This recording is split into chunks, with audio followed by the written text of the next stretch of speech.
হুয়াল্লাযী ইউনাজ্জিলু আলা আবদিহি আয়াতিন বাইয়িনাত, হুয়াল্লাযী তিনি সেই আল্লাহ, ইউনাজ্জিলু আলা আবদিহি যিনি নাজেল করেছেন তার বান্দার উপর, এই বান্দাকে মুহাম্মদুর রাসূলুল্লাহ সাল্লাল্লাহু আলাইহি ওয়াসাল্লাম কি নাজেল করেছেন? আয়াতিন বাইয়িনাত, উজ্জ্বল প্রমাণসহ, উজ্জ্বল প্রমাণসমূহ আয়াতগুলো তিনি নাজেল করেছেন। কেন করেছেন?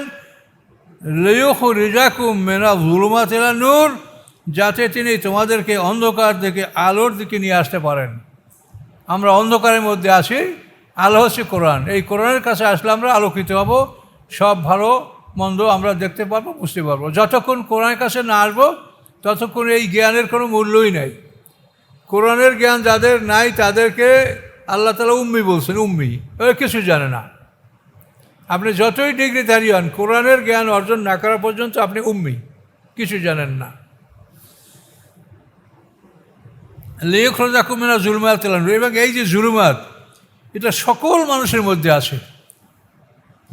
আপনারা যারা আলেম, তারপর যারা আলেম না, সবার মধ্যেই অন্ধকার আছে। আল্লাহ ওয়ালিয়ুল্লাযীনা আমানু ইউখরিজুহুম মিনাজ যুলুমাতি ইলান নূর, আল্লাহ মোমেনদের অভিভাবক, তিনি তাদেরকে অন্ধকার থেকে আলোর দিকে বের করেন। তো মোমেন মানেই আপনি আলোকিত না তো? লিয়ুখরিজাল্লাযীনা আমানু ওয়া আমিলুস সলাতি মিনাজ যুলুমাতি ইলান নূর, যাদের ঈমান আছে, আমলে সালেহ আছে, তাদেরকে অন্ধকার থেকে আল্লাহ তাআলা অন্ধকার থেকে আলোর দিকে বের করে নিয়ে আসেন। তাহলে ঈমান আছে, আমলে সালেহ আছে, তারপরও তার মধ্যে অন্ধকার আছে। আমার মধ্যেও আছে, আপনার মধ্যেও আছে, কিন্তু এই অন্ধকার আছে এটা অস্বীকার করা, এটা একটা অহংকার, এবং এটার জন্য শাস্তি হবে। অন্ধকার আছে, খুঁজলেই পাবেন যে এই ভুল আমার মধ্যে আছে।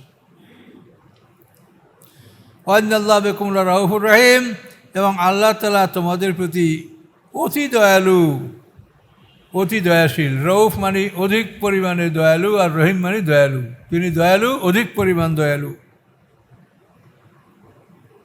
আল্লাহ বলেন, ওমা লাকুম লা তুনফিকু ফি সাবিলিল্লাহ, তোমাদের কি হয়েছে যে তোমরা আল্লাহর পথে সম্পদ ব্যয় করো না?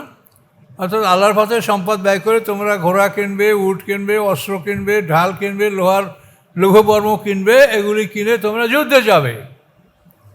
যখন কোরআন নাযিল হচ্ছে তখন পৃথিবীর পরিবেশ এরকমই ছিল, এভাবেই যুদ্ধ করা হতো। আর এখন যত উন্নত পৃথিবী, উন্নত মানের অস্ত্র, উন্নত মানের প্রযুক্তি আপনারা শিখবেন যুদ্ধের জন্য, তো এগুলি সরকারিভাবে হবে, এগুলি প্রাইভেটভাবে হতে পারে না। ওমা লাকুম লা তুনফিকু ফি সাবিলিল্লাহ, তোমাদের কি হয়েছে যে তোমরা আল্লাহর পথে সম্পদ ব্যয় করছো না, অথচ ওয়ালিল্লাহি মিরাসুস সামাওয়াতি ওয়াল আরদ, আকাশ পৃথিবীর মিরাস, উত্তরাধিকার সম্পূর্ণ আল্লাহর। এই আকাশ পৃথিবীর উত্তরাধিকার মানে এই আকাশ পৃথিবী তোমরা সবাই চলে যাবে, কিন্তু সমস্ত পৃথিবীর মালিক আল্লাহ। এখনও মালিক, তখনও মালিক, কিন্তু এখন তো তোমাদের হাতে দিয়েছেন যে তোমরা এটা ব্যবহার করো। তো আকাশ পৃথিবীর উত্তরাধিকার একমাত্র আল্লাহর। লা ইয়াস্তাবি মিনকুম মান আনফাকা ক্বাবলাল ফাতহ, সমান নয় তোমাদের মধ্যে হতে যারা ব্যয় করছে ফতের আগে। ফাতাহ, এখন এই ফাতা মানে কি মক্কা বিজয় না হুদায়বিয়ার সন্ধি?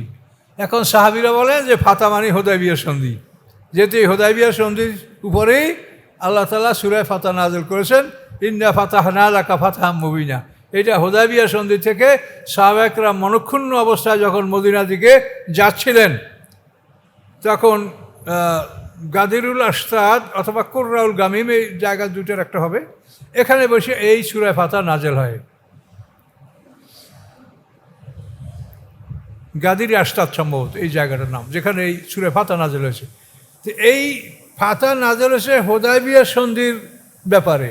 এই জন্য সাহাবায়ে কেরামরা, সিনিয়ররা বলেন যে ফাতা মানে হুদায়বিয়া। এই হুদায়বিয়ার জয় মানে ইসলামের বিজয়। হুদায়বিয়া সন্ধি করার পরে মাত্র 2 বছর পরে আল্লাহ রাসূল মক্কা বিজয় করেন।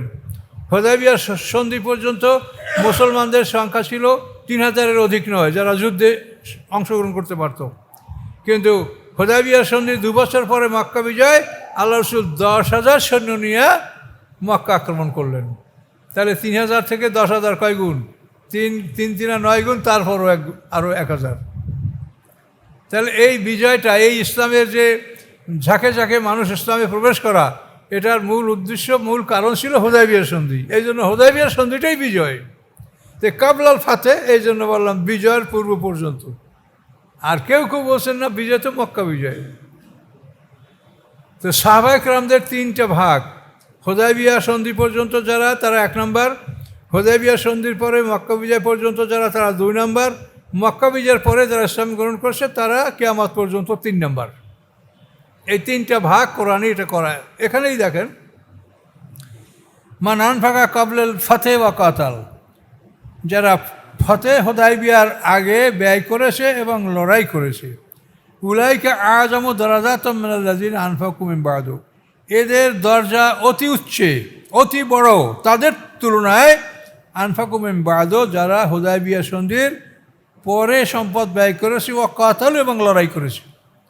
তাহলে হুদায়বিয়া সন্ধির পরে যারা ব্যয় করেছে এবং লড়াই করেছে তাদের তুলনায় আগে যারা ব্যয় করেছে তাদের দরজা অধিক বড়, অতি বড়, এটা আল্লাহ কোরআনে ঘোষণা করেছে। তারপর আল্লাহ বলছেন ওয়াকুল্লাম ওয়াদাল্লাহুল হুসনাম, যারা এই হুদায়বিয়া সন্ধির আগে ব্যয় করেছে আর যারা পরে ব্যয় করেছে উভয়ের জন্য আল্লাহ কল্যাণের কথা ঘোষণা করেছেন, উভয় কল্যাণ পাবে। পরে যারা ব্যয় করছে, পরে যারা যুদ্ধ করছে তারা যে কল্যাণ পাবে না তা না, কিন্তু আগে যারা ব্যয় করছে তাদের দরজা হবে অনেক উঁচু, অনেক বুলন্দ মর্তবা তারা লাভ করবে। ওয়াকুল্লাম ওয়াদাল্লাহুল হুসনা, আল্লাহ তাআলা সবাইকেই কল্যাণের প্রতিশ্রুতি দিয়েছেন। আল্লাহ বিমা তা'মালুনা খাবীর, আল্লাহ তাআলা তোমাদের আমল সম্পর্কে খবর রাখেন। এই জন্য মক্কা বিজয়ের পরে যারা ইসলাম গ্রহণ করছে তাদেরকে আবার তোলাকা, মানে তাদেরকে ক্ষমা করে দেওয়া হয়েছে। মক্কা বিজয়ের পরে আরবের সব নেতারা কাবারের সামনে মাথা নত করে বসেছিল যে মুহাম্মদ সাল্লাল্লাহু আলাইহি ওয়াসাল্লাম আমাদের পরে কী ফয়সালা দেয়, তিনি যদি আমাদের কতলের অর্ডার দেন তাহলে আমরা পালাবো কোথায়, এ তো কতল আমাদের হবে, আর যদি তিনি ক্ষমা করেন তাহলে আমরা ক্ষমা পাবো। তো মুহাম্মদ সাল্লাল্লাহু আলাইহি ওয়াসাল্লাম তাদেরকে ক্ষমাই করে দিয়েছিলেন। মক্কা বিজয়ের পরে তিনি যেটা একটা বিদায়, মক্কার উদ্দেশ্যে রওনা করার পূর্বে মদিনাতেই আল্লাহ রসুল এখানে মানে মক্কা বিজয়ের উদ্দেশ্যে রওনা করার জন্য আল্লাহ রসুল মদিনাতেই সূরা ইউসুফ তেলাওয়াত করেছিলেন। তো সূরা ইউসুফ হলো ক্ষমার নিদর্শন, অত্যাচার এবং ক্ষমা।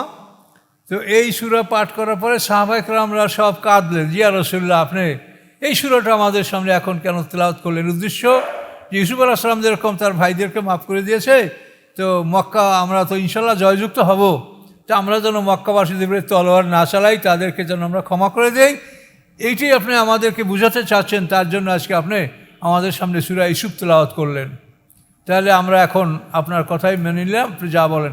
তখন আল্লাহ রাসূল বলেন যে তোমরা একটা তালিকা করো, 8 জন পুরুষ 4 জন মহিলা, এই একটা তালিকা করা হয়েছিল যে এরা যে অপরাধ করেছে তারা ক্ষমার যোগ্য নয় এবং তাদেরকে বিচারের মুখোমুখি হতে হবে। এই 8 জন পুরুষ 4 জন মহিলার তালিকা করা হয়েছিল, বাকি সবাইকে ক্ষমা করা হবে। সেই 8 জন পুরুষের মধ্যেও 4 জনকে হত্যা করা হয়েছে, আর মহিলাদের মধ্যে খাতালের 2টা দাসীকে হত্যা করা হয়েছিল। এই 6টা মানে 12 জনের মধ্যে আরও ওই 6 জন তারাও মুক্তি পেয়েছিল। ওই তালিকা আবু সুফিয়ানের নাম ছিল, হেন্দার নাম ছিল, ওহাসির রাদিয়াল্লাহু এদেরও নাম ছিল, কিন্তু এরা পরে সবাই মুক্তি পেয়েছে। তাহলে এই যে অবস্থাটা দেখেন যে মক্কা বিজয়ের পরে যারা ইসলাম গ্রহণ করেছে তাদেরকে বলা হয় তোলাকা। তোলাকা মানে সাধারণ ক্ষমাপ্রাপ্ত। তালাক দেওয়া মানে স্ত্রী তালাক দেওয়া মানে বিদায় করা, আর এখানে তোলাকা মানে সাধারণ ক্ষমাপ্রাপ্ত। এই সাধারণ ক্ষমাপ্রাপ্ত যারা, তাদের মধ্য থেকে অনেকটা ফাসাদ, মানে আল্লাহ রসুল ইন্তেকালের পরে তারা অনেক গণ্ডগোল করেছে, তারা অনেকে মোরতাদ হয়েছে। যারা আবু বকর সিদ্দিক তাদেরকে এই মোরতাদের বিরুদ্ধে যুদ্ধের জন্য হযরত আলা হাজরামিকে সেনাপতি দিয়ে পাঠিয়েছিলেন।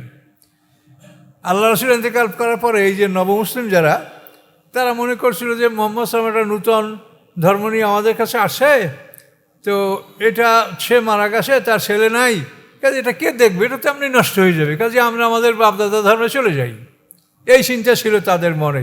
কিন্তু আবু বকর সিদ্দিক যখন কঠোর হস্তে এটা দমন করতে লাগলেন, তখন তারা আর এভাবে অগ্রসর হলো না। এবং কিছু মুরতাদ এমন ছিল যাদের বিরুদ্ধে যুদ্ধ করা হয়েছিল, যেমন এর সেনাপতি ছিল আলা হাজরামি রাদিয়াল্লাহু তাআলা। জাকাত দিতে যারা অস্বীকার করেছিল তাদের বিরুদ্ধে আবু বকর নিজে যুদ্ধ করেছেন। আর ভণ্ড নবী দাবিদার যারা, তাদের বিরুদ্ধে কয়েকজন সেনাপতি, খালিদ বিন ওলীদ, তারপরে একরামা, আবু মোসান্না, এরকম বেশ কয়েকজন সেনাপতি একত্রিত হয়ে ভণ্ডনবীদের বিরুদ্ধে যুদ্ধ করা হয়েছে।